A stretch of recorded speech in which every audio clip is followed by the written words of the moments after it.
জাগো ও আমার রোজাদার ভাই সকল, ও আমার রোজাদার মা ও বোনেরা, এখন সেহরি খাওয়ার সময় হয়ে গেছে।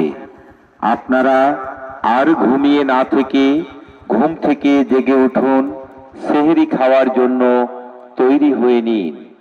আপনি জাগুন, পাশে আপনার প্রতিবেশীরা যারা এখনো ঘুমিয়ে আছে তাদেরকে জাগিয়ে তুলুন।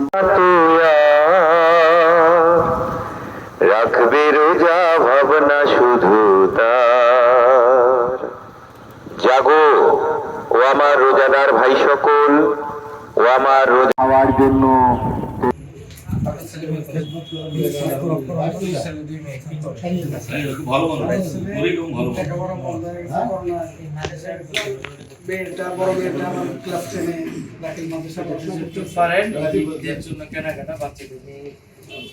ছোট ছেলে।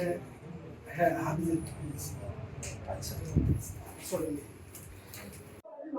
বিসমিল্লাহির রহমানির রহিম। প্রিয় সাংবাদিক ভাইরা ও দেশবাসী, আসসালামু আলাইকুম রহমতুল্লাহি ওয়া বারাকাতুহু।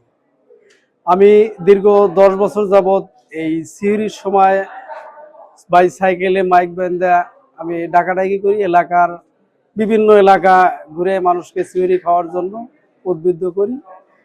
তা আমি ভাবছিলাম না যে আমাকে এই সাংবাদিক ভাইরা যা এই বছর নিউজ করে পুরা দেশবাসী আমার জন্য প্রশংসা করতেছে এবং কি আমার ইউনুস স্যার ডেকে আমাকে আমার হাতে একটু উপহার ধরা দিছে।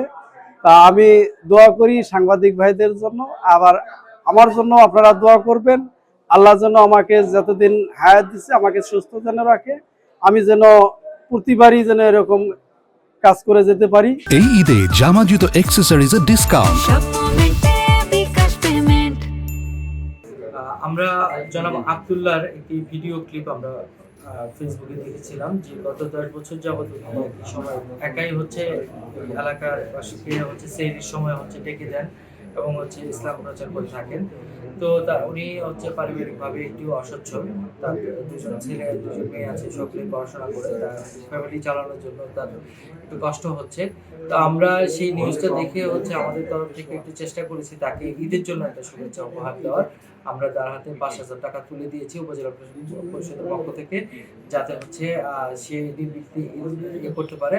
আর আপনারা জানেন হাতীবান্ধা উপজেলা প্রশাসন সবসময় হচ্ছে এই ধরনের অসহায় গরিব মানুষের পাশে হচ্ছে সরকারের পক্ষ থেকে যথেষ্ট সাহায্য সহযোগিতা করে থাকে এবং হচ্ছে আমরা এটা ভবিষ্যতে অব্যাহত থাকবো। আপনাদের মাধ্যমে যদি এই ধরনের কোনো আরো সংবাদ পাই আমরা চেষ্টা করব যে তাদেরকে উপজেলা পরিষদের পক্ষ থেকে বা উপজেলা প্রশাসনের পক্ষ থেকে আমরা যতটুকু পারি আমাদের সহযোগিতা হাত বাড়িয়ে দেবো।